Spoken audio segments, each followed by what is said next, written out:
ปีคริสต์ศักราช26เดือนมาเลยมา13วันตามนี้จงหลงบงตรงวิ่งตั้งยัน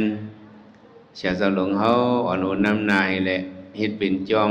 เหมือสามสั้นชีวิตหยัดน้ำจองแหละสำเฮ็ดกึกปลาไปคำสั่งคำสั่ง ไปสั่งลองไปสั่งลองนี่แหละคำในไม้บินปังไปตลาคำมันขึ้นหนึ่งว่าจะในดัดิมาเมตตาตราวัน แล้วก็บอกไม่เอาเขาบนหนักคำในเนี่ยเขาเจ้าไข่ลัดเนี่ยปืนนุ่งเหลืองเนี่ยเนาะปืน ปืนคำสั่งเนี่ยไข่ลัดในลองอันปืนคำสั่งในปอดอันตอนหนึ่ง อันเลยมาคำสั่งในเนี่ยก็ซื้อสุก็เขาอ่อนกันปองสวัสดิ์ธรรมตายาสะบอกว่าฮับเอาคู่หม่อนศาสนาคัมราเป็นเจ้าเนี่ยหมายหนึ่งเนี่ยเขาได้เลยคู่ว่าเยืองอันว่าเฮ็ดเป็นป้อยคำสั่งคำสั่งเนี่ยบอกเขาได้เฮ็ดป้อยเนี่ยก็เขาหลวหูเยืองเงาหงามันเนี่ยเป็นอันเลอเนี่ยเอาว่าหมายหนึ่งเนี่ยได้ก็ซึ่งหนังว่าสัมสราวุตตทุกขาโตโมสนาทายาปปิสัญญาสามินะเจ้าสั่งเขาแต่ที่มาย้อนเป็นเจ้าสั่งนั่นในที่มาย้อนที่เจ้าฉากเขาให้บอกออกม้วนป้นหลอดสัมสราวุตตทุกขาโตเนี่ยอะไรออกป้นวุตทุกขาคันเสนอสัมสราเนี่ยนี่เป็นยังอันหมายหนึ่งยังอันหมายเลยก็ตาออกป้นสัมสราวุตทุกขาเนี่ยนี่เป็นยังอันหมายหนึ่งว่ะเนาะไม้สองเนี่ยเสื่อนปองไม่เอาเขาไม่เฮ็ดเป็นคำสั่งคำสั่งเอาลูกล่างเจ้าเก่าลูกล่างเปิ้นขึ้นเป็นสั่งต่างเป็นหมู่ในเนี่ยยังอ่านไม้สองในเนี่ยบอกว่าให้เลยเป็นตะการเนื้อศาสนาเนี่ยว่าไม้สองเนี่ยเป็นตะการเนื้อเลยก็ให้เลยเป็นตะการศรัทธาที่เนื้อศาสนาคำปลาเป็นเจ้าไม้สามซ้ำให้เลยเอาโคของสีเปิงหลูด้านให้เลยเป็นพวกกวนกั้มเกียมเทียมสวยสังขยานเขาให้เลยเอาโคของสีเปิงกั้มเทียมวะโคของหลายเปิงเหรอนี่ก็บอกว่าให้เลยเป็นเจ้าตาหน้าคำสั่งคำสร้างเนี่ยเนาะโคของสีเปิงอันว่านั่นเป็นอย่างไหนลองซุ้งซ้อมนะสำลองนุ่งนองไว้เนี่ยก็สั่งพลังหลู่ซ้อมหลู่พลังสั่งการทำปีศิษย์ฐานะในหลู่ด้านยายศยายาก็จะความอยู่ลีมาสำวิหารฐานะเนาะอุปเสยฐานะนางหลู่ด้านการจ้องของแสงในห้องว่าโคของสีเปิงเปิงลงมันเป็นอะไรอ่ะแต่สังขยานเขานั้นเป็นบุญตากินเนาะตานุ่งสัมตาป้ายอยู่ลีสัมตาอยู่เศร้าในสี่อันnàyตานุ่งตากินนั่นในหลูกเขาซ้อมพักซ้อมเนาะตานุ่งนั้นหลูกพลังสังการตาดีอยู่นั้นหลูกการหลูกย่องตาป้ายอยู่ลีนั้นหลูกยาในห้องโคของสีเปิงแต่อะไรเป็นก้นกำแก้มแถมตัวโคของสีเปิงในเป็นยังอันไหนไม้สีซ้ำยังอันให้ขึ้นเป็นสั่งขึ้นเป็นจ้างแน่เนี่ยบอกว่าให้มีก็ปกป้องศาสนาในเป็นยังอันหมายสีให้มีก็ปกป้องทางเนาะปกป้องศาสนาว่ะเจ้าสั่งเขาเจ้าจ้างเขาขึ้นเป็นสั่งเป็นจ้างมาในเนี่ยเมื่อนาทาไปมาเขาเจ้าเนี่ยจ้างเป็นไรก็ปกป้องศาสนาก็ได้จ้างเอาศาสนาพระเป็นเจ้าเพเตินยืนหึงกว่าถึงเข้าไก่มือนานั่นในสังขยานในเขาเฮ็ดเจ้าปองเป็นเฮ็ดไรแล้วแต่ว่าหมายสีในเยื่องอันให้เลยมีก็ปกป้องศาสนาในเยื่องอันในสี่อันเนี่ยเนาะหลุดต้องหมายหนึ่งในต่าออกมวลปนหลอดหมายสองในให้เลยเป็นตะการเนื้อศาสนาหมายสามให้เลยเอาโคของสีเปิงกำเกียมเทียมจ้อยสังขยานเขาหมายสี่ซ้ำให้เลยมีก็ปกป้องศาสนาย้อนนั่นแหละคำสั่งคำสร้างอันนั้นเนี่ยที่เรียกว่าเป็นการสืบสายเจอศาสนาตะกาวเขาต้องไว้เป็นการสืบสายเจอหังก็เป็นการสืบสายเจอศาสนาลงเนี่ยเพราะว่ามี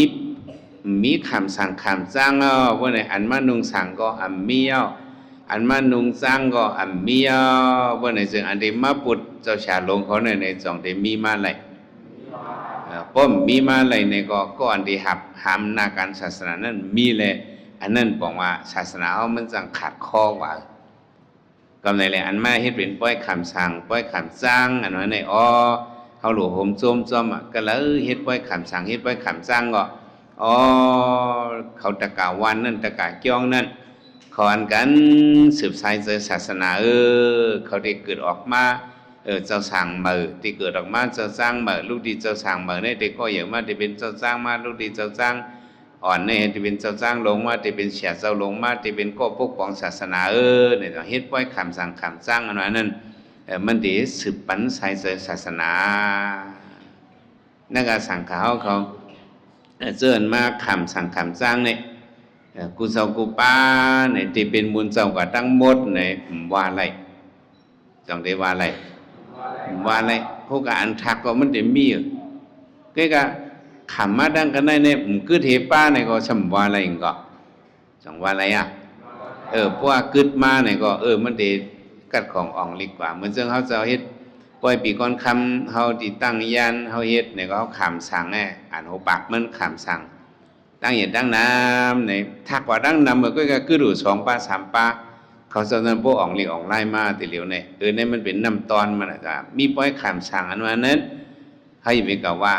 เฮ็ดไตในกลุ่มเฮ็ดปล่อยขำสั่งก็ติดก็ขำสั่งก็ติดก็อันนั้นมันเป็นการเพิ่มปันเอ็นแห่งศาสนาอันนึงป้มมีปล่อยคำสั่งคำสร้างก็ศาสนาในผู้กามีสายสืบมะนาวในก็จ้างวัดไว้ต้องสร้างวัดแต่ว่าเขาเฮ็ดนาการหนึ่งอันนั้นเนี่ยเขาโดดด้วยนาด้วยหลังให้ไปกับด้วยอันยุบย่อมมันเขาโดดกับด้วยอันที่มีพรหลีมันพวกนั้นก็เขาเฮ็ดในเป็นเสกุศลต้องเป็นน้ำเป็นน้ำเจ้าสั่งวันเขามานุงหลายวันก็ยอกเขาจะอยู่ในสังกัดเนี่ยเขาเป็นเสกุศลจังเป็นน้ำเป็นนะเขาจะจับสังกัดอ่อนเขาก็นุ่งไม้เขาเป็นเจ้าสั่งอ่อนเนี่ยเขาเลยซื้อพันศาสนากว่าอันนี้มันเป็นพรดีอันนับไรเขามานุ่ง7 วันก็เอา3 วันก็เอา5 วันก็เอาเขาเป็นเจ้าสั่งเนี่ยเขาใส่อันเนี่ยมันจะมีซื้อพันมาเนี่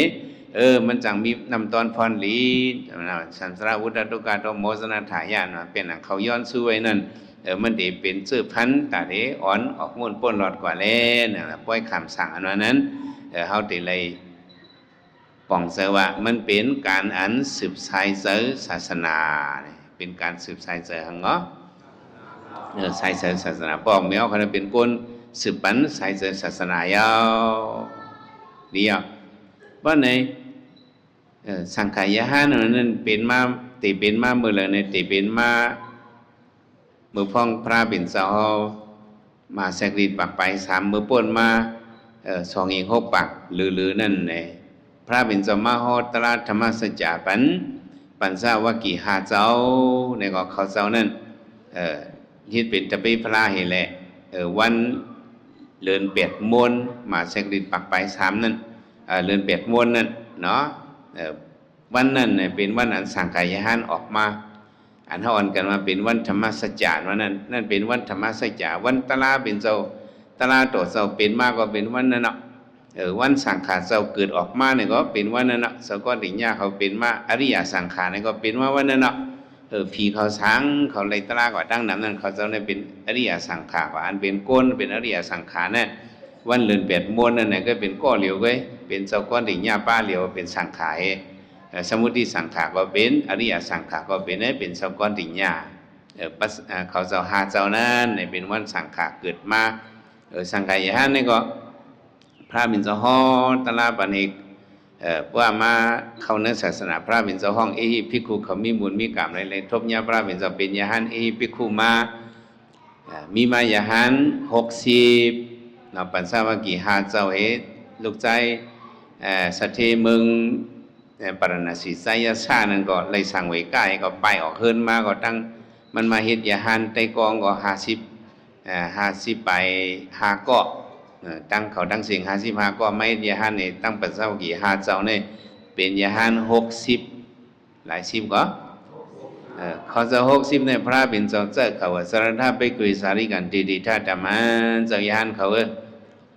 กว่าปืนเพศศาสนาเลยตั้ง1 เซนอย่าไปกว่า2 ป้าจอมกันวัน1 วันอย่าไปกว่า2 ป้าจอมกันวัน1 วันให้กว่า1 ป้าตั้ง1 เซนให้กว่าป้าเหลียวกับปกป้องศาสนาให้มันกว้างๆขวางๆว่าจังไหนแหละปกว่า2 ป้าจอมกันพวกป้า1 โหตราป้างนั่งอยู่หลายในข้าวยามเสียงว่ะหรือห้วยเอาศาสนาเอาในพระเป็นจะปล่อยยาหัน60กะฮอตะไลเจือนใครขำสั่งคำใครเป็นยาหันมือปันเหมือนนั่นเลยตึกเป็นยาหันก็จะสั่งเนี่ยไปมี2 ปามีเป็นยาหันหมดเพราะว่าเขาเนี่ยศาสนาเป็นยาหันไหนมาถ้าเป็นก้นใหญ่ก้นลงก็เข้ามาในศาสนาก้นอันเป็นอายุเป็นเหมาสั่งให้เข้ามาอันเป็นลูกอ่อนนี่ไปเข้าเห็นนะนี่ก็หรือวายมาแต่ในขามจ้างในห้องมาไก่หนาในหยับหนาเนาะไปเข้าตั้งไก่เขาสะ60 ห้องมาสั่งไก่ย่านทุกข้านะแต่ได้ไม่เป็นยาหันพระเป็นเจ้าอีรู้เห็นเลยพระเป็นเจ้าต่างปอกมาอย่าไปห้องมาย่อแต่ได้เป็นยาหันนั่นไหนให้ไรฮับสนานกง3 ป้าวะฮับังเนาะอันว่าพุทธัมสรณังกัสสามิธัมมัมสรณังกัสสามิสังฆัมสรณังกัสสามิบ่ฮับเอาในก็เป็นยาหันเนาะมึงก็บอกแน่ว่าเองมาก็สั่งได้มีอันเข้าสิมจะไหนมาแต่ไปเจ้าสารีบุตรากล้องปุ่งหน้าเท่าเนาะอันนั้นอายุเยอะนะเปิ้นใครเอามันเฮ็ดจังมันมาย้อนเฮ็ดแต่เพ้อกลมกำเทียมมันพระเป็นเจ้าเจ้าปุ่งหน้าเท่าก็ในใครเฮ็ดยาหันเนี่ยมีเผาจอยแถมมันหน้ามันยำมีเจซูเหนือเผามาห้าเนี่ยสารีบุตราเนี่ยปุ่งหน้าเท่าในขาดต้องมันยำหลูเข้าซ้อมขาเฮาจ้อหนึ่งว่าเฮ้นำมาจ้องนะมันมีเจซูขาวเป็นเจ้าเขาเจ้าเจซูหลูเข้าซ้อมขาวขาคาเดเฮ็ดเอามันเป็นยาหันคาในฮับห้องเอาเฮ็ดเป็นยาหันในจังนี้มีมัญญติสนุทากรรมวาในเป็นยาหันมาทำไมเจ้าสางอันนั้นสามีมาเมื่อละในก็ศาสนาพระเป็นเจ้าตึกเลยหนึ่งหวานนั่นพระเป็นเจ้ามือกว่าเมืองกบิลวดมือกับทีละมือกับกบิลวดในเพียวกับข้าวเหลืองสีม่วนเนี่ยเพียวกับข้าวแล้วเพียวกับเหลืองสีม่วนในเหลืองสีรองเนี่ยเจ้าหน้าเขายำยินปืนมันนอนนั่งยโสธราในเจ้าเจ้าอย่าหูลา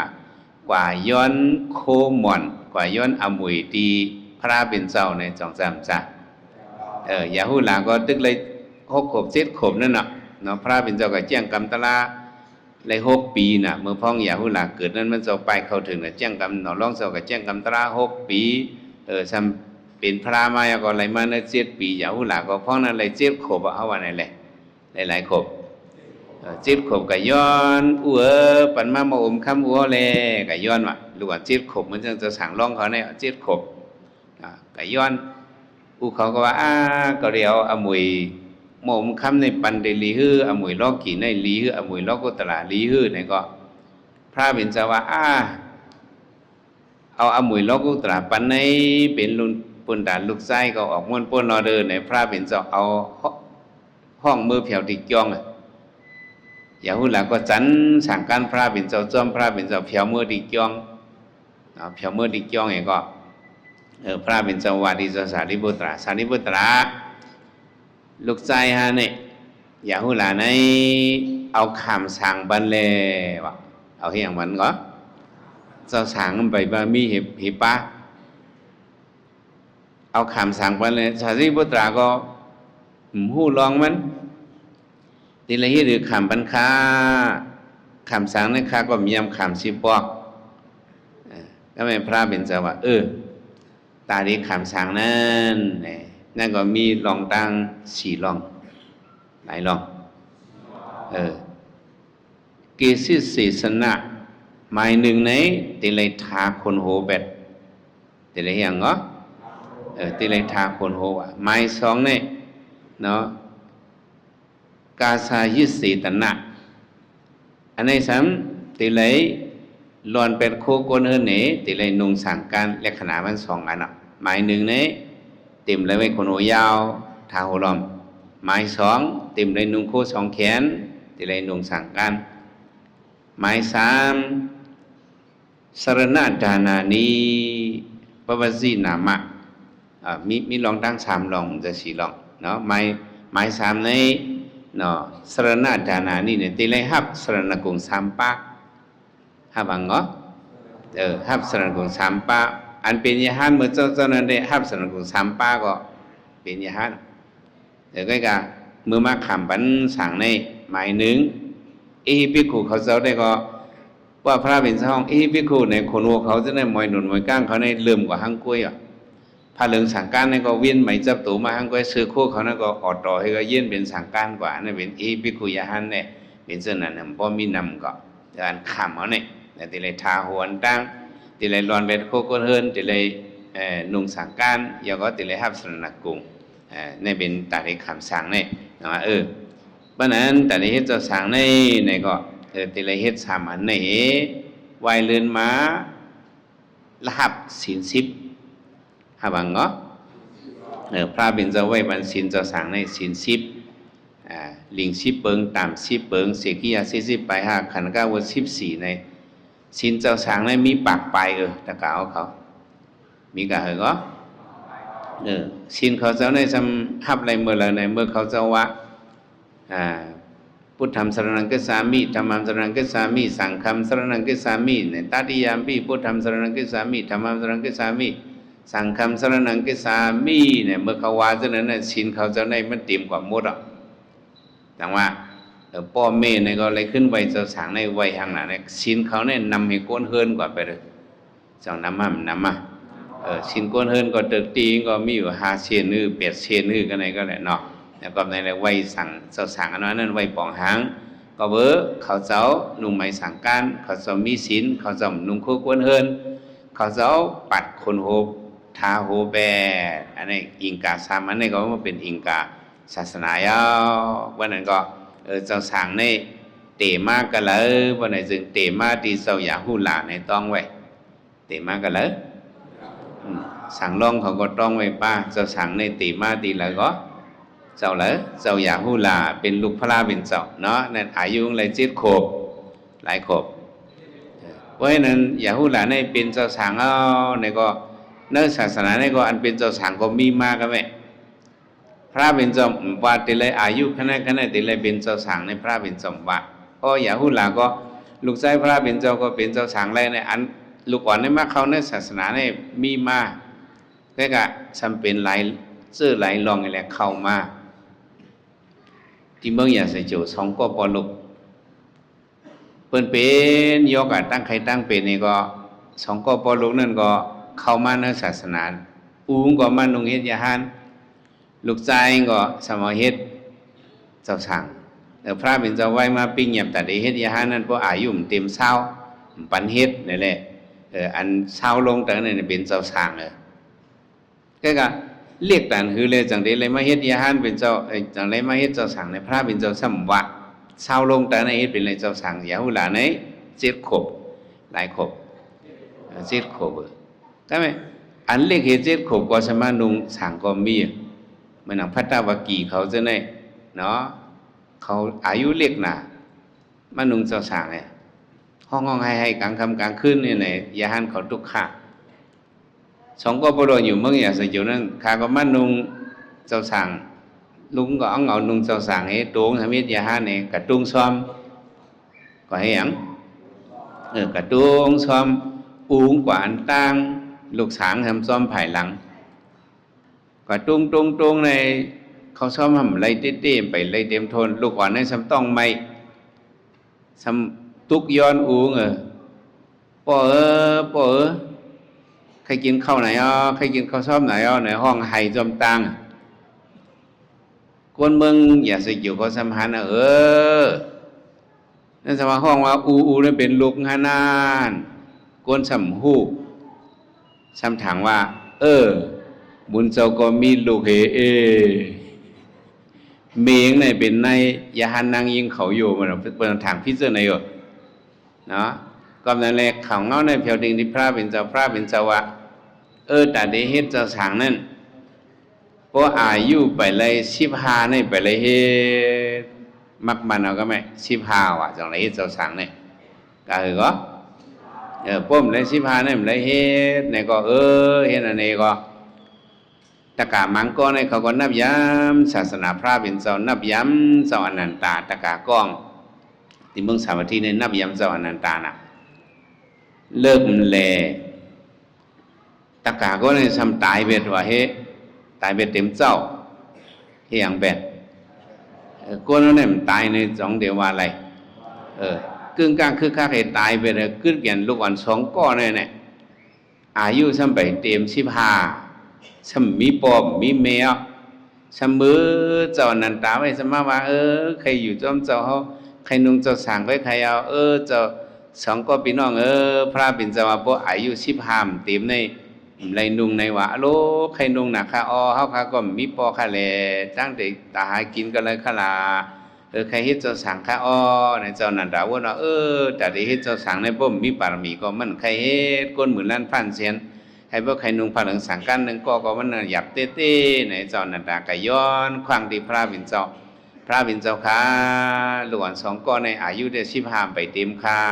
กำมองว่าได้มี10ขวบ12ขวบหรือ7ขวบหรือ8ขวบก็ได้กว่าอายุ15ได้ไปเต็มอุขาซ้ำตายเป็นค่ะ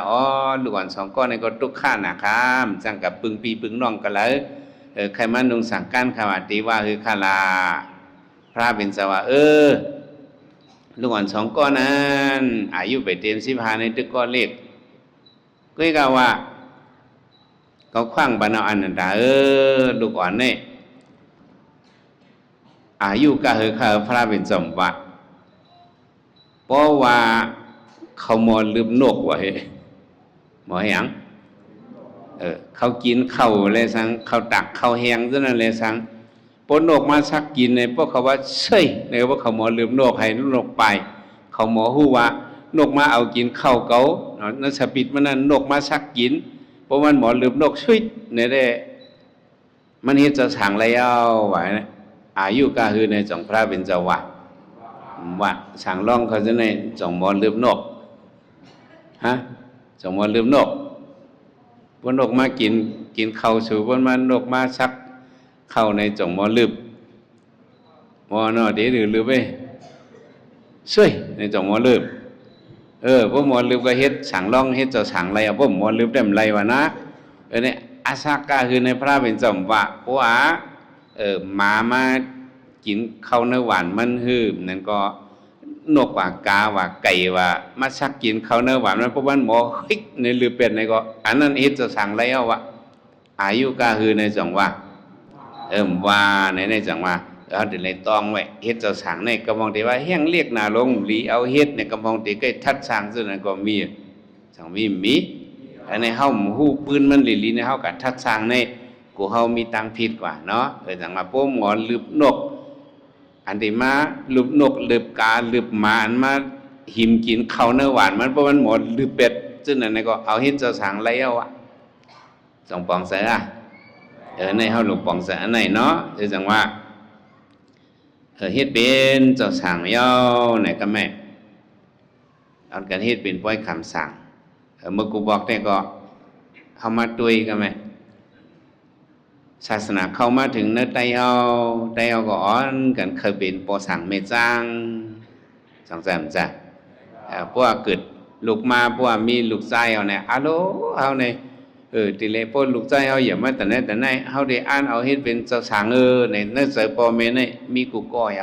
เขาเป็นพุทธภาษาเนี่ยสองเมียมีกูก้นี่แหละใครเอาลูกลังกลางเตาเงาโอ้เขาขึ้นเป็นสังต่างเป็นมูลแค่ไหน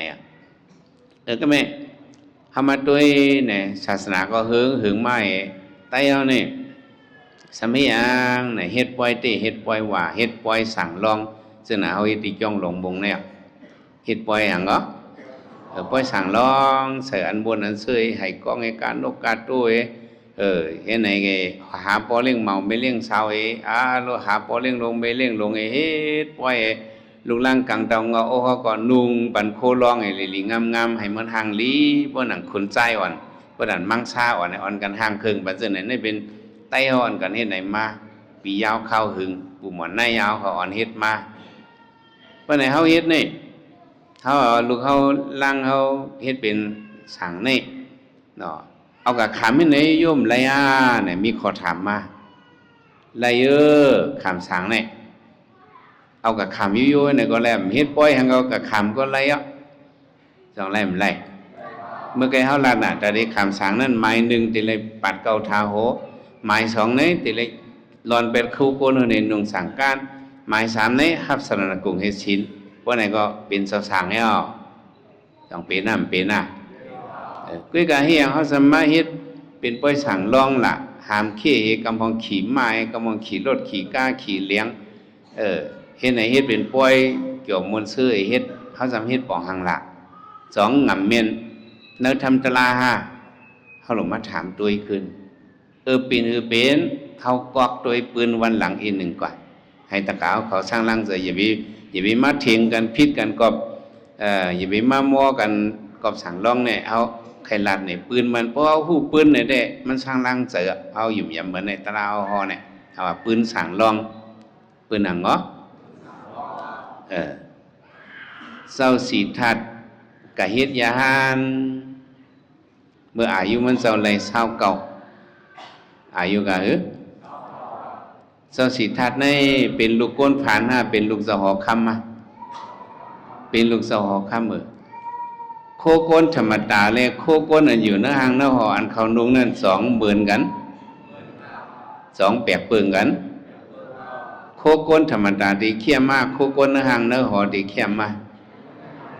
โคก้นเนื้อหางเนื้อหอในนุ่งปูนุ่งเพศ1โคหลีงามๆเข้มๆแหลมๆหลีงามๆแหละมันแก่เหโคก้นธรรมดาก้นยาก้นผ่านหนอร้องเจ้าสีธาตุมันเลยสั่งไว้ก้าหันนะมีก้นเท่าก้นเป็นก้นตายยาห้านี่แหละซ้ำลูกชายอ่อนก็สำเลียงมาเราเป็นยาหูหลากก็มามันว่าโอ้อันนี้ติเหมือนซึ่งกบกินเรือนเอาไหนเขาในตั้งกว่าก็ได้ติรับสิ่งไปเราเขาปองก็สอคำสุทรนาก็เลยยินว่าอ้อลูกชายเขาจะสีทัดในมันว่าก็มีหลานเขาในมันว่าเป็นเหมือนเรื่องหนังราหูอสุราลงมาสุ่มเป็ดเลือนบ้วนอะไรเนี่ยมันวานเนื้อเสือมันโกตั้งกว่ามันเนาะพอ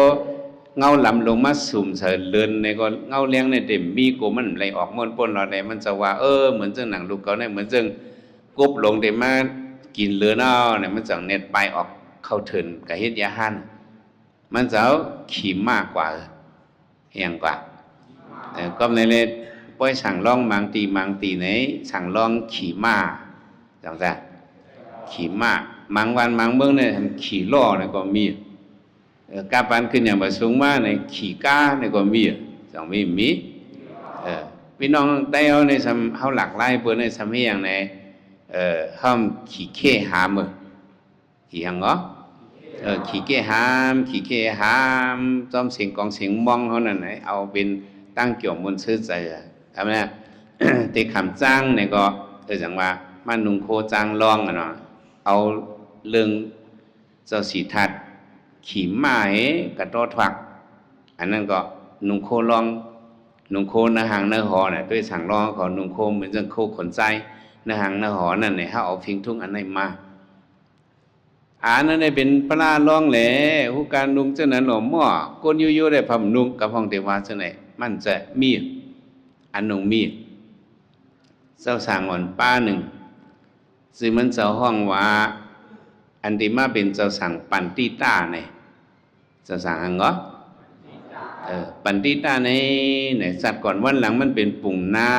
ผานก้อนหนึ่งเป็นปุ่งหน้าผาน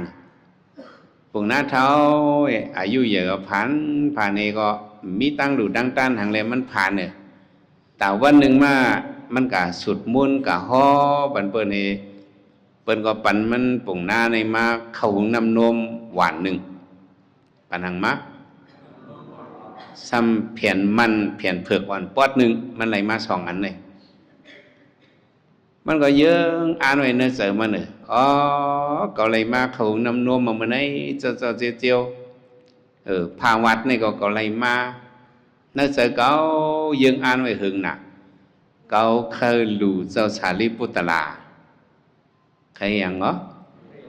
มันหานเปิ้นหลูเขาซ้อมพักซ้อมมันต้อนเลยหลูให้บอกตัดได้ใส่ต้องเต็มก็มีบอกว่า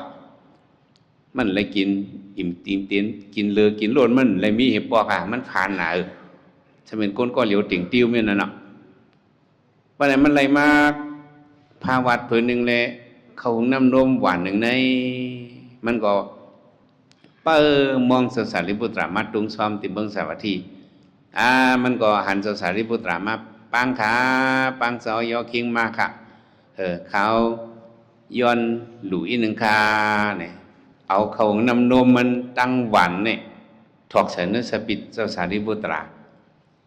พอถอกใส่เจ้าสารีบุตราห้องว่าโอ้ดุงเอาก็เลยมันพอมีหางในพวกเขามันหลุเบ็ดตั้งบดเนี่ยมันเต็มจังกินหางเอามันเดอึบตั้งวันเอามาเนี่ยแล้วก็มันถอกใส่ตกครึ่งมาเจ้าสารีบุตราเฮ่ไปเลยแล้วตะกะหลุครึ่งหนึ่งก่อนแล้วอะโลเจ้าค่ะเขาซ้อมเนี่ยมันก็กลุ่มตาโก้เหลียวกินก็กลุ่มตาโก้เหลียวต้องได้กินอิ่มก็หลุมมดค่ะเนี่ยมันหลุเป็นมดเสตนามันเนี่ยเป็นอย่างมันเสตนามันความใจเขาก็ว่าหลุดานซื่อไล่ตานต้นในจังหวะว่า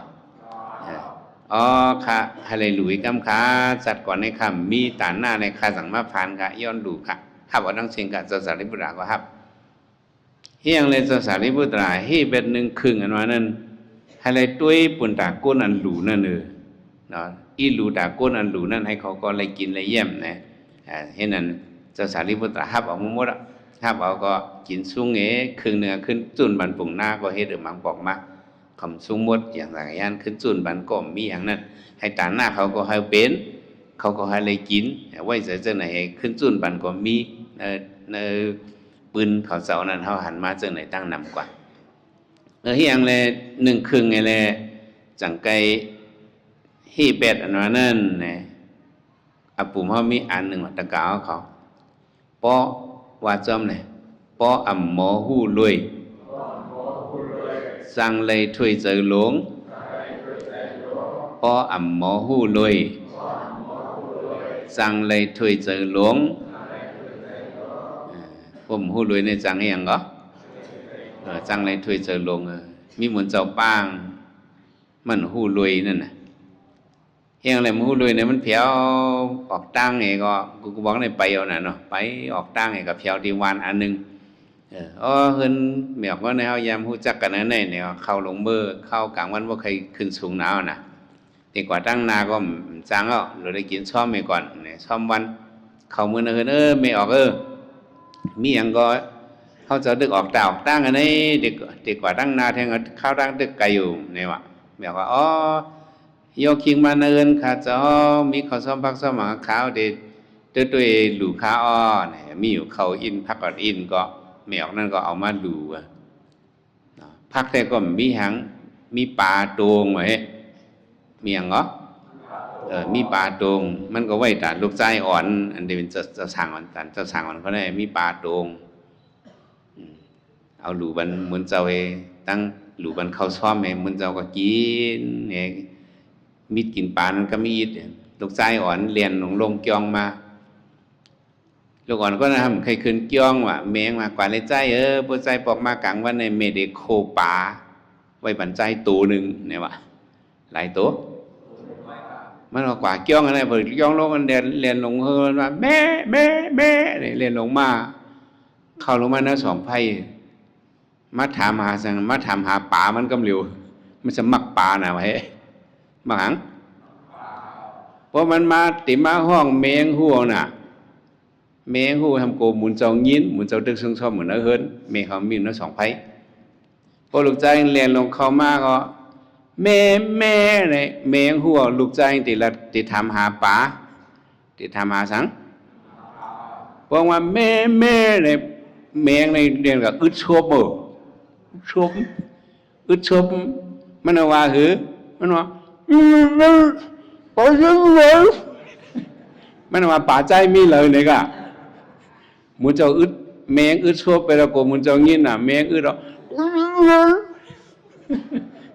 มุนเจ้ามันตันยินเมงว่าเฮ้ยหมอป่าใจแมวหลูบัน เจ้าเช้าเจ้าเช้าออกตังมารู้มันเจ้าเช้าป้อนในใจนี่เลยกี่น้องลาอีลาเทียมใจนี่เลยกี่น้องลาแม่ว่าใจมุนเจ้าเต็มกินหมดมุนเจ้ามันกินหมดใจมันเดี๋ยวไว้บรรทัดใจคืองูกว่าเนี่ยวะเมเขาก็ลาลีบาก็เองก็ใจบิดให้ก้นลีนาลูกนาเปิดกันแน่กันปุ๊บมุนเจ้ากินยาวติดแค่มาบรรใจนะอ๋อมันก็เปิดในสองไพ่ดูก่อนเนี่ยเฮียงก็ง่อยด้วยกับช่องด้วยหูผากูว่าเฮิรนภาษาไล่กันดือละช่องด้วยหูผามุนเจ้ากินปางมดกว่าผักเนาะอยากกินมดกว่ากะเหือตั้งเติงเนี่ยไปย่าให้อิดปลาตั้งตูน่ะเนาะปลาโคตั้งตูนั่นมุนเจ้ายิบตั้งก็โหงวะเนี่ยยิบตั้งไหนยิบก็โหงอีพื้นเอาก็ไม่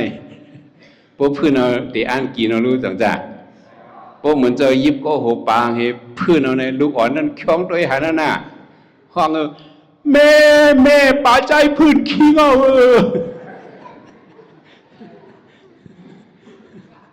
มุนเจ้างี้เนาะโอ้นี่เป็นปลาลูกอ่อนเนี่ยมัดกินนึงมาไปบันขึ้นลูกอ่อนเลยอย่างว่าป้อมหมอหูโดยจังไรถอยใจลงนะเป็นนั่นไงเนาะสถานีพุทธะได้หูน่ะปุ่นนะดูคึงก่อนอะไรเจ้าค่ะสิทธิ์นะคะหลูมดค่ะเจ้าก็ช่วงไอ้คึงเอาขึ้นปั่นตะการนั่นกินตะการนั่นก็มึงนั่นก็ตายกว่าพอตายกว่าก็ขึ้นกับตีสันทีก็เร็วกับตีดินน้ำเมืองสาวัตถีในกับญาเฮิรนเมตกาอันมืดจะสารีบุตราเนี่ยว่าลูกอ่อนสั่งปันติตาใจอ่อนปันติตาในกับตีตั้งสันทีเอาในก็เมมันในเฮียงในใครลูกเขาซ้อมพักซ้อมตีจะสารีบุตราวะสันทีในอ่อนเป็นทัดมโหใจเมมโหใจอุลุกนั้นมันกับสืบกันเลยเลือดลัดกว้ามันนั้นใครหลูเขาซ้อมสารีบุตราในปังเจ้าสารีบุตราให้มาหลูเขาซ้อมพักซ้อมเมกลางเสมันนางอันใครกินเมปมลงใครกินนั่นไงใครกินข้าวซักพักหรืออันกึศที่เจ้าสารีบุตรานั่นน่ะมือจัดก่อนมันยำกินมาลูกจังจ้ะเนี่ยมือมันต้องไม่เอาลูกเขาซ้อมมันเจ้าฉาเขาจุนมาในปีมาหวานเนี่ยมันจับใจมันนั่นเนอะมาตีสันทีก็ตึกก็ย้อนถึงเมมันในใครหลูซ้อมเจ้าสารีบุตราก็มาหลูด้านปานนี้ก็เมงก็เลยกินข้าวสักอันเจ้าสารีบุตรากินเสียงนั้นพักกินเสียงนั้นก็ห้านใจมันก็อยู่ลีไม่ก็เลี้ยงมาลูกอ่อนก็ในว่าลูกอ่อนก็ในเต็มเรือเนาะในก็เขาปั้งเจ้าสารีบุตรามากับซ้อมกระเฮินเอาลูกอ่อนก็ในจัดก่อนให้เป็นก้นผาหน่อยก็ไม่ก็เบิดเลยหลู่เลยต้านเลยมาเกิดเป็นลูกก้นมีก็ไม่เกิดเป็นลูกหางมาเกิดเป็นลูกก้นมีเขาสื่อมันเปลี่ยนสื่อลูกอ่อนในไปห่วงในเปลี่ยนสื่อมันใจนั่นกึ่งดัน100,000 วะอาสเปีย100,000 วะกายก็เขามันสื่อหรือนั่นนี่ก็เจ้าสารีบุตรามันเต็มมันใจเต็มหรือเนาะเขาปั้งเจ้าสารีบุตรามากับซ้อมมืออ่อนใจยี่เพียนกำปลาอันสื่อนั่นกึ่งดัน100,000นั่นนี่มาโป้เบินกัดจันเอาอุเมงในเดียวว่ามาเอาลูกใจเอาไว้เจ้าสารีบุตราคาเจอเขานั้นมาหอบลูกอ่อนในกว่านี่ก็มือมันนั่นยิบไว้เพียนนั่นเกียกว่ะก็ลงมาจันในออกกว่าก็ลูกอ่อนในให้เสียงลิบเสียงเขียวอโลคันยินเสียงไห้ไงขึ้นปั่นมันในแหละพวกเอาเพียนนั่นขึ้นมาปั่นมันในมือมันก็ยิบลงมาให้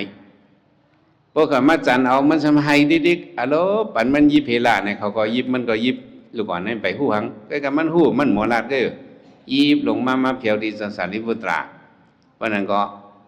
มันเอาแผนนั่นปล่อยตกไปในกระสือไว้ดีมตินสารีบุตราได้หยิบนั่นนี่ก็แมงว่าให้เลยเป็นตาหน้าลูกไส้ก็เวลาเนี่ยก็ดูกว่ากำเร็วนี่เป็นตาหน้ามันมี3 อันมีหลายอันดูเข้าซ้อมวันหนึ่งเพียนพาวัดเผือกวันผืนหนึ่งกำปลาในผืนหนึ่ง3 อันหลายอันให้ในถึงนี้มันใจเลยจิตขบมาย้อนเหตุเป็นเจ้าสร้างเลยเพื่อมันนี้ย้อนนี้เป็นเจ้าสร้างนี่ก็ลาดเมมันเมใจใครเฮ็ดเจ้าสร้างใจกับเฮ็ดกันเลยล่ะใครเฮ็ดแต่เป็นเจ้าสารีบุตราวันนี้ดิก็ว่าลูกอ่อนเนี่ย ลูกก็เลยจิตขบเลยพระเป็นเจ้าก็คว้างบันรู้อย่าหุ่นหลังก็จิตขบก็ให้เป็นเจ้าสั่งไล่ลูกลูกชายเขาใครเฮ็ดเจ้าสั่งก็แม่เขาเด็กขับคืนบ้านเนี่ยเป็นลูกชายสัทธีเลยเนาะเป็นลูกชายหังเพียนเสือมันเมื่อเลี้ยงนั่นกึ่งอาคันในกึ่งเป็น100,000เลยเนาะคำว่านุ่งปันโคมเลี้ยงเหมือนมันในก็มันง่ายๆเหมือนในเด็กลูกเขาเลยจิตขบเต็มเขาเดี๋ยวมือเฮ็ดเจ้าสั่งเนี่ยก็ลูกเอากระเฮือนเขามือถึงตีเกี้ยงในห้างเครื่องลงมือวะเนาะห้างเครื่องลงสู่เหมือนโคเหมือนก็เฮ็ดป่วยเฮ็ดล้ำก็ส่งลูกชายเขามือเผียวตีเกี้ยงก็มือถาโหจะทราบปิ่นสักกรรมฐานกีสานโลมานาคาตันดาซ้อในทาโหเยาก็เฮ็ดไหนก็เอานุ่งเป็นเจ้าสั่งว่าจังว่าปานสถิกูบอกว่าแต่ที่เอาลูกสั่งลูกเขาก็เฮ็ดเป็นสั่งนั่นเขาก็ห่างคืนค้อนขุยลิงามกว่าจังใจเหมือนจะเขาเฮ็ดป่วยสั่งล่องติเลียวว่าบับสิดาบ่าวตรงนะบ่ตาได้เป็นเจ้าสั่งอันนั้นตาได้เป็นสังขยาในมันหยาบเต้ๆในพุทธภาษาพูดถึงเจอไหนแหละเพราะว่าเขาเจ้าในให้เป็นเข้มๆเรียบเหมือนเจ้าคนใจคนลูกใจสัทธิกับนุ่งสางไหนก็มีสุขาสามนี่ก็เฮ็ดในอุเมมันก็เฮ็ดปานลิงามอันนี้ห่างเคิงโคมาเลี้ยงมาเอากระส่งติเกียงสมิธยังนางยิงก็หนึ่งอยู่เมืองยาสิโจเนี่ยชื่อมันนางว่าธรรมะติงนาว่าเหรอธรรมะติงนาโผมันในกระถ่อมตะลาตั้งสอคำเป็นพิสาระเป็นใต้ก้อกันโผมันในกระถ่อมตะลาวันที่1กระถ่อมตะลาโผมันในเป็นซอดาปานมีนังมะวันที่2กระถ่อมตะลาเป็นมาสกดากรรมวันที่3กระถ่อมตะลาเป็นอนากรรมเป็นนังอ่ะเพราะเป็นอนากรรมในเจตนาราคะเนี่ยมีจะผู้สมุยเนี่ยมีอวัตตะเนี่ยวันที่1มันกระถ่อมตะลาปอกมาเนี่ยเมงมาอยู่ที่ภาคตัวเปิ้หับยืนมือหับเอาเนี่ยก็มันก็หับยิบมือมันหยิบมือเมงเข้าเมื่อเนินเมื่อกินเข้ากุมกันวันที่2เป็นอนากรรมมาเมงมาหับเอามันก็มายิบมือ2วัดสูงแขนกันในเข้าเมื่อเนินเมื่อกินวันที่3มันเป็นอนากรรมมาเป็นนังมะเมงมาหับเรื่องกูบอกยืนมือหับปานในก็มันใจกอดไก่ไว้ก็ยังน้องยิงห้ามยิบมือสัวเฮียงลาเขาเป็นอนากรรมเมาเนี่ยว่าเขาไว้สู่เหมือนน้องยิงก็อย่างว่าซึ่งในกำเลียวมีเสือผู้เสือมีเนี่ยไว้เป็นน้องยิงก็จมข่าวปีเห็นเขาเห็นทับอันนี้ตั้มปัน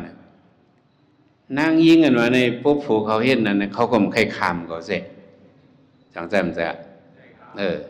มันนั่งเป็นอะไรตะลาพระเป็นเจ้าห้อในเป็นตานั่งยิงก็หาตาก้นใจมันป้าสูอีพิคุนีเนี่ยนั่งยิงก็มีนั่งยิงก็ถ่อมเลยเพราะไหนเขาก็ย้อนถ่อมมันนั่งก็ย้อนถ่อมตะลาฝูงก็กว่าเลยก็ถ่อมตะลามันนั่งก็ถ่อมตะลาหวนตะลามาหลีงามเยาก็มันนั่งย้อนกว่าเฮ็ดอย่าหันนั่งยิงย้อนกว่าเฮ็ดยังเมื่อกูบอกแล้วมันมีอย่าหันคนใจก็มีอย่าหันนั่งยิงก็มีเนี่ยมันนะสัวเขาขายย้อนขว้างสู่ย้อนกว่าเฮ็ดอย่าหันนั่งยิงกว่าเลยพ่อมือผงก็เป็นอนากรรมแหละเมียงย้อนกับเฮ็ดยาหันพ่อมือเขาได้กับมือเราถึงจะหอค่ำก่อนถ้าเป็นได้ก่อกันเนี่ยเขาได้เฮ็ดเขาหลบปุบกันเลยเมื่อเราจะหอค่ำเป็นวิสาระมีข่าวธรรมะติ่งหนานั่นเนาะมันใครกับเฮ็ดยาหันนางยิ่งว่าลีหลอเขาทำนาศาสนาในมันนับต่อหางเฮียนมันลีเล่ตีเอาตีเฮือนมันในเห็นเลยต่อว่าเผียวตีเกี้ยงในตัวจะหอกคำในจี้สั่งมาให้หางเฮียนบรรพาราสมัติให้วัวคำไม่หามกว่าก่อนไว้เอาหามกว่าจะหอกคำในปันวัวนะหอมาเฮ็ดวัวคำไม่หามกว่าเลยที่กับเฮ็ดการหลีในเขาหลุดยุกยองในโผมาในเฮ็ดวัวคำไม่เจอกวนหางเนื้อหอกเขาเป็นเครื่องสัตย์เนี่ยเปิดกันล้อมให้เลยเมื่อส่งเผียวตีเกี้ยงอันนี้ก็บอกว่ากับเฮ็ดยาหันในก็ยาหันนางยิงก็เปิ้นหางเครื่องก็ลีงามๆเฮจอมส่งเต้ๆว่าเฮ็ดบ่เฮ็ดลามก็ส่งก็มีจังมีสำมิตรแห่งนางยิงก้อง เนี่ยเป็นเมเพอเนี่ยเป็นเมจะหอคำเป็นพิสาระเป็นนั่งหอคำเขมานั่งหังเงาะธรรมะติงนาเมื่อกี้นั่นน่ะเป็นเมวิสาขาวันนั่นน่ะใจสติวิสาขาเป็นอนากรรมนั่งเขมาในสัมเป็นเมหางลีจะหอคำเป็นพิสาระฮักว่าฮักอ่ะเพื่อการมันหางลีแลพระเป็นเจ้าสัมหอและขณะสีปาหลายบะอนิจจทุกขอนัตตาอาสุภาในพระเป็นเจ้าหอเสียในเป็นตราเสษาเป็นตราหังอนิจจมันกึมทุกขเป็นลองขันเจออนัตตาดอนแกนมีแคลเซียมไหลอาสุภาเป็นตัววิตัวหังตัวตูตัวเนาอิมินาปุดิกายนาดิกเถนะเป็นตัวตูตัวเนาตัวขันเท้าเนี่ยเป็นตัวตูตัวเนาตะกาวเขาจังสันจ้ะอันว่าตัวตูตัวเนาเนี่ยนั่งหอคำเขมาเนี่ยเคยยินในอิดวะของมันห่างลีแหละอาบน้ำเสียเสียรูปมุงตาพองเสียเสียตาน้ำหอมน้ำศาสนาคาเสียเสียแล้วมานั่งในหอมหมดเสียเสียรู้พระบิณฑสมาตูตูโตเนาในเมียนตับมันในอิดวะเฮจังเมียนสอคำมานั่งกระถ่อมตราพระบิณฑสมาเรามือกว่าพระเจ้าในหมอชีเปิ้นหมอชีตั้งหังดีนั่งยิงกว่าจังกว่าสอคำกว่าอาธรรมะให้กว่าก็เคยเฮ็ดตีถือห้วยมันนางในเนี่ยสอคำกว่าตีจงวิลูเนี่ยกะหางเคืองจ้องกะเฮ็ดชนหมอกแต่ยังแล้วก็เฮ็ดชนหมอกผูกหมอกหางลีก็เฮ็ดความมันก็ไม่จะหมอกความของมาจับความเปิ่นเฮ็ดความสนุยลู่ในกัดจนเย็นใจซึ่งไหนมีหมอกมีผ้าอ่อนซึ่งไหนลีเล่มลีต้วยกัดเย็นนกอ่อนนูอ่อนในอ่อนไก่อ่อนจ้อนอ่อนมะฮองซึ่งไหนโอ้ลีทอมน่ะเนี่ยมันน่าเข้าเจอใครกับด้วยโซนอ่ะใครกับด้วยยังพวกเขากับด้วยโซนก็มันนั่งเลือกกว่าเข้าเลยเจอปนก้นจอบเขาเนี่ยกับจอบก้นจอบเขามันกระจอบด้วยวันอันพระราเป็นเจ้ามีตีเกี้ยงนั่นมาลาดเก่าเลยในวะมันขยะพระลาวะเฮ้มันขยะพระมันขยะพระลาวันอันพระราเป็นเจ้ามีนั่นเนี่ยก็จอบเอาเนี่ยก็ขาจอบมาลาดวันในพระราเป็นเจ้ายังเกี้ยงคาเนี่ยมันก็เลือกกว่าวันนั้นวะเฮ้เผื่อมันเลือกกว่าเนี่ยก็เข้าด้วยติงเอาพระเป็นเจ้ามีเข้าด้วยนั่นในก่อนนะฉบับหันตัวพระเป็นเจ้าก็เหลียวอ่ะเฮ้การเผอว่าหันตัวพระเป็นเจ้าหู้นั่งเขมาติมาเหมือนเป็นวันมานั่งเต็มเลยตราพระเป็นเจ้าผ่านเฮ็ดทางนางยิงทางลีเหลี่ยยิบวีอ่อนวีบันมันนางวีบันพระเป็นเจ้าโอ้พระเป็นเจ้าก็เกี่ยกันหางลีก็ลงห้อยมันเจอจับพระกับเจอจับนางยิงหางลีนั่นหางลีสิมันกว่าวะเนี่ยหางลีสิบะฮัลโหลก็อยู่อันนั้นเมืองกวนเนี่ยก็หางลีนะมันหางลีก็ลงได้เนี่ยเจอจับนางยิงอ่อนวีอ่อนวีโคนางอ่อนวีปันพระเป็นเจ้าร้อยมันก็ด้วยหางนางนะรู้หน้าตาอ่อนกุ้งคุลังอ่อนหมักตาอ่อนคนตาอ่อนมันกลางอ่อนมันซุบอ่อนมันพวกของสว่างอารมณ์ไปหางลีเนาะลูกยิงเผอเนี่ยมันก็เข้าใจด้วยนางหางลีนั่นแหละอยู่กับมาพระเป็นเจ้าเอาฟุ้งตะโคผ่านไม่เคยหนาผ่านให้นางหางลีนั่นคือค่าไหนยืนเป็นก้นเท่ากว่ายืนเป็นหางกว่าโอ้โหเท่ากับเรียวละมาสามารถยืนเป็นก้นเจ็บก้นเป็นกับยิบวีก่มเปียววิ่งอย่าตกกระลากไหนมันนางก็เร็วก็หันโอ้ผู้สำคัญเป็นอยู่กับมาถวยจำไรก็นอนให้ก็ตายกว่าก็ตูเนาเมนพระเป็นเจ้าฟุ้งตะโกเฮ็ดเมนตูเมนเนามานั่งเลยสั่งไว้กันพระเป็นเจ้าฮอตลาปันนี้ก็มันนั่งถ่อมตลาในหยันลีนะในเป็นยาหันตากว่ากำเหลียวเป็นนางกว่าเพราะว่ามันนั่งขึ้นแถวเมื่อตีหอก็มันว่าเฮาย้อนเมื่อเฮ็ดภิกขุณีในจอคำมาถามพระเป็นเจ้ามันนั่งในหรือเฮ็ดภิกขุณีมันตลามันสุดอยู่นะฟ้าก็เริ่มอะไรหรืออะไรอยู่เป็นเพราะว่ายาหันก็เยอะหรือนุ่งพลังสังการในจอคำก็เอาวัวคำเมก็หางเคืองโกนจอมหลังคาจังโกนสวยเนื้อหางเนื้อหอในจอมแคบคางในเมื่อส่งถึงติเกี้ยงเนี่ยอันนี้ก็เป็นเฮ็ดไว้เฮ็ดลามเมก็มือส่งจังแต่มันจ้ะ ในอันมาเฮ็ดปล่อยสั่งลองก็มันก็มาลายในเฮาวนตัวยยอก็ไม่เฮายำยินสอคำอาโศกาในจ่องยำยินสอคำอาโศกาไว้ศาสนาพระเป็นเจ้าเฮาอะไรมา2 ปากปีเหลือนั่นเนี่ยสอคำอาโศกาเนี่ยมันอุบเมืองโมริยาเนี่ยอุบเปิงงำจึงเมืองเห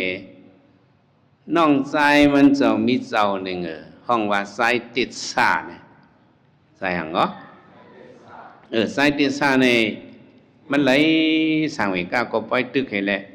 มันเคยเข้าปังตึกแหละมันย้อนเฮ็ดยาหานย้อนเฮ็ดสังสอคำอาโศกาในก็น้องใจก็เป็นคนซึกก็ใจใหญ่มันแค่เฮ็ดยาหานห้ามน้องใครหาการลีก็ปีติจอมจอยเทมปารมีน้องเฮากว่าในก็เจอน้องมันอาบน้ำหอมน้ำสาลีงามนุ่งปันโคหางโคหอยว่าเฮียงเหรอให้มันเฮจอคำอี7 วันจำป่วยนุ่งโคหางโคหอยก็ลูกเอาดีห่างหอเขาเนี่ยมือดีจ้องอาโศกายรามาเนี่ยซ้อม2 ผักข้างตั้งเนี่ย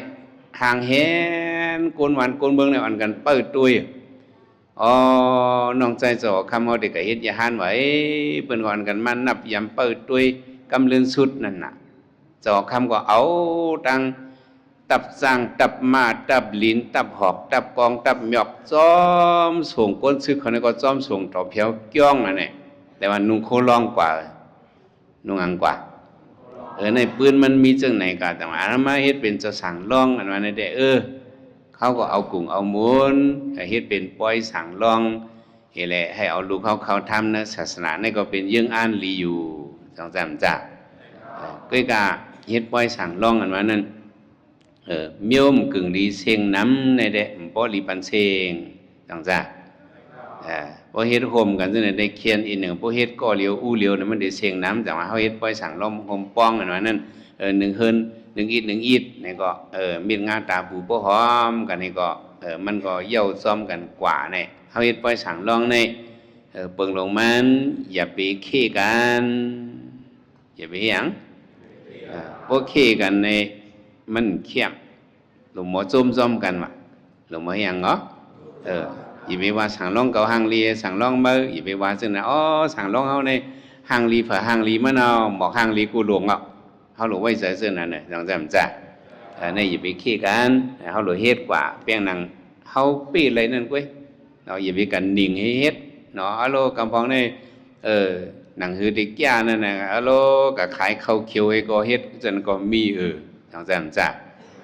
เฮาเฮ็ดจังนั้นหรือไปเฮ็ดจังนั้นอย่าไปให้มันเสียงน้ำเกี่ยวก็อะไรเกี่ยวมนก็อะไรมนอะไรจอมฟิงจอมทุงว่าเฮ็ดจังไหนกว่านี่ก็ลูกเขาเข้ามาในศาสนาเข้ามานุ่งสั่งวันเลยหลายวันก็ยาวยังอ่านแต่ก็เป็นยังอ่านเหลียวเป็นยังอ่านจังเป็นยังอ่านเหลียจิมาเข้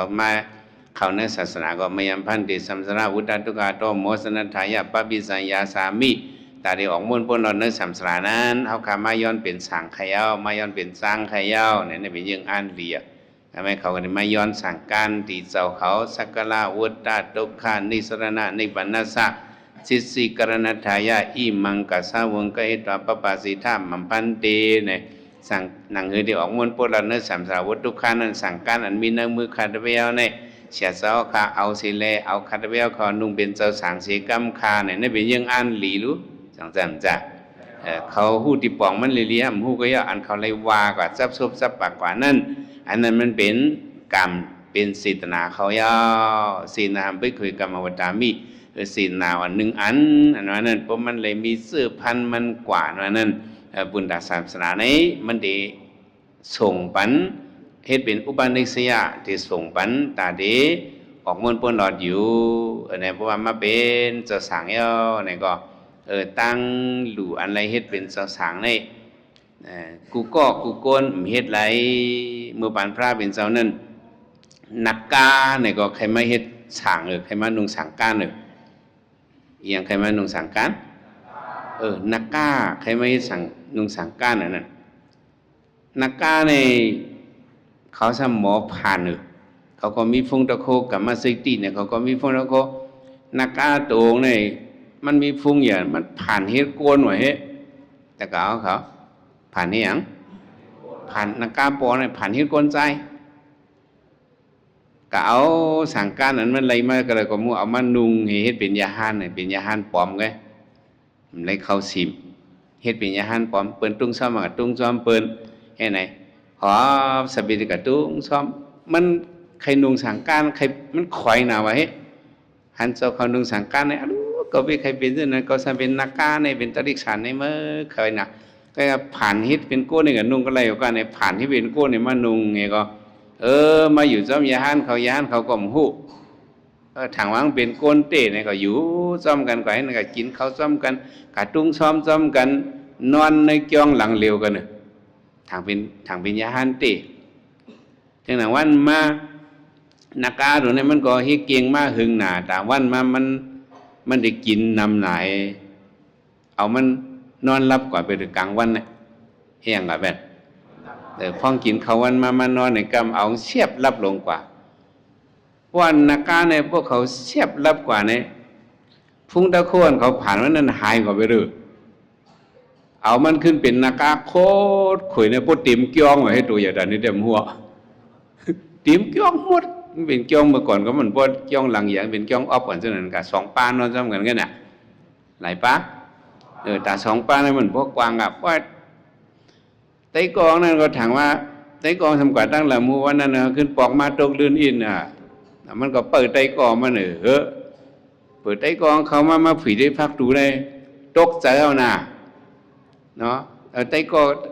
กอต่างกอกมาด้วยขา2 ปานนอนนี่ก็อัดก้อนสมออกกะเลยตั้งนอก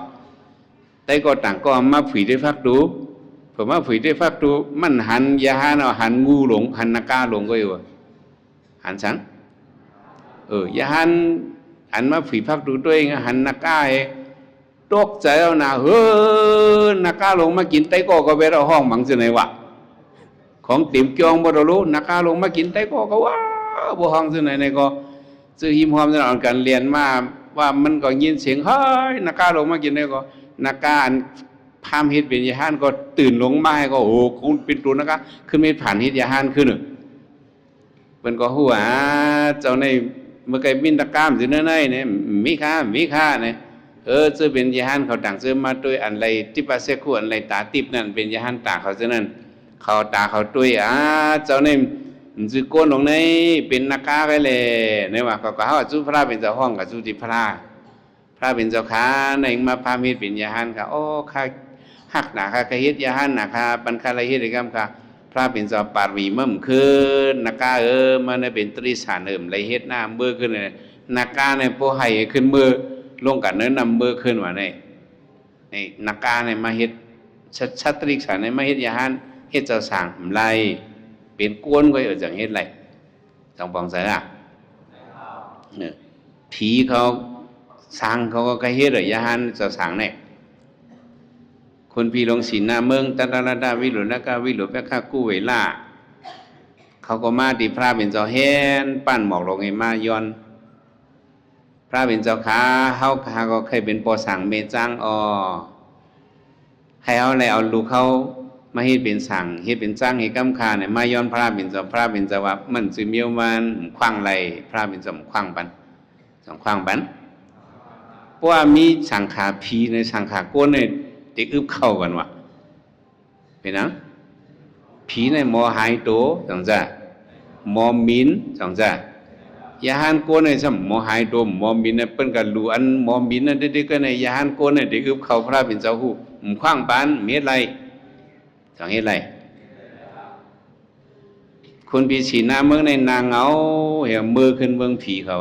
เมืองยาขนสักยามเมืองยาขนอินอย่างสุสีก้อนในนาเป็นเงาล่ะเฮาคาย้อนเฮ็ดเป็นปอสังเมสังปอจังเมจังในพระเป็นจอมขว้างขาสวยดีกว่าเฮาเฮียนเพิ่นบอกอ่อนนี่ก็กันตัวนางกาเพิ่นบอกสู่เรียกแหลกเขาได้เฮียนกว่าคุณอินมาเฮียนเพิ่นบอกในอย่าทันร้อยเสาเมืองว่าเฮ้ตีอย่าทันนึมหัวว่านั้นก็กะกันตัวย้อนเฮ็ดเป็นปอสังเมจังในก็พระเป็นจอมขว้าง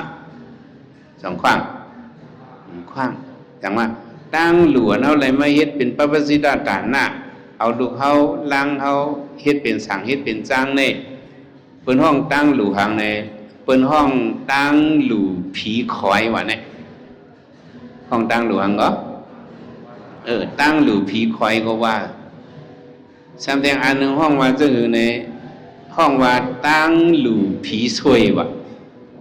ห้องว่าหังแดงผีเขาเนี่ยซวยปอกไม่ออกเขาว่าเนี่ยบ่วันคำสั่งมาหมกฟุกในปอกไม่ออกเขาติดด้วยลูกสั่งเผอลูกจ้างเผอมันนี่น่าจะในจ่องโจมจัวเหมือโฟเมกันกี้ตาตุ้ยกันนี่เอาเป็นพอสั่งเมจ้างเอานอนในล้อมยุ่มต่อกันนั่นในผีเขาในพวกคอยว่านั่นตั้งหลูนั่นคำเลยยุ่มจนหันดูจังเขาเลยยุ่มก็ในตั้งหลูเขาขำสั่งขำจ้างในบนห้องว่าตั้งหลูผีซวยตั้งหลูผีคอยสองเบี้ยวในวะได้เป็นปฏิสิทธิ์ต่างนะเอาเลยเอา